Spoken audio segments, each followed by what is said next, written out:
Je suis en train de jouer à Fire Emblem Three Houses et j'ai clairement adoré. Je connais bien la licence Fire Emblem depuis le premier sorti en France sur GBA. Et depuis, j'ai joué à tous les opus, petit à petit. Une licence que j'adore, qui n'était pas forcément hyper connue en France, plutôt au Japon, mais depuis les opus 3DS, ça commence à devenir une licence de chez Nintendo reconnue. Cet épisode change un peu par rapport aux autres. On y trouve des originalités, mais aussi quelques changements de concept de base. Alors, pour quelqu'un qui veut commencer la licence, c'est un opus parfait. Après, c'est pas le meilleur épisode de la saga. On commence notre jeu avec le personnage de Byleth, ou Byleth.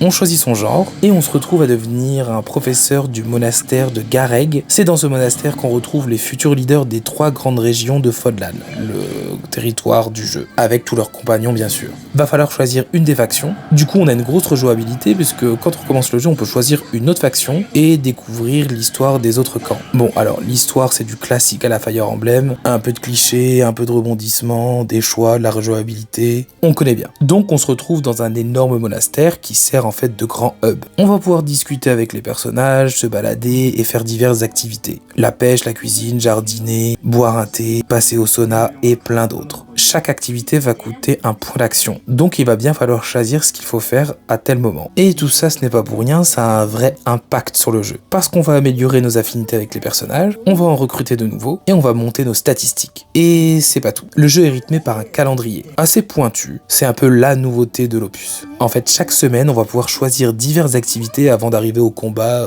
lié au scénario. On peut donner des cours, participer à des séminaires, faire des batailles optionnelles, booster la motivation de nos élèves, se reposer. En fait, tout est fait pour former de manière pointue nos élèves. On est extrêmement libre, que ce soit le choix de leur classe, leurs compétences, leurs capacités, faire évoluer telle ou telle caractéristique, les diriger vers telle ou telle classe, ou changer de classe en plein milieu, ou même mélanger les classes, choisir leurs armes, leurs tenues. Tout est fait pour créer notre armée de A à Z, et ça c'est génial. C'est la première fois que c'est aussi poussé dans la saga. Bon, après les combats, on reste dans du classique. C'est du Fire Emblem, sauf qu'on a enlevé le triangle des armes. Du coup, c'est un peu plus complexe que d'habitude. Enfin, au début, parce que après, on va un peu rouler sur les ennemis. Ça dépend de la difficulté. On est sur une grande carte, on place nos personnages, on avance de case en case, on place nos personnages selon le terrain, selon la proximité avec nos alliés, avec les ennemis. Il y a un nouveau système d'escouade et aussi des ennemis qui prennent plusieurs cases. Des petites nouveautés sympas, après les combats sont moins nombreux qu'avant je trouve. Et visuellement ça reste correct, c'est pas hyper joli, on aurait pu faire mieux. Après le design réussi, les cinématiques aussi, les musiques et les doublages japonais aussi. Mais globalement ça reste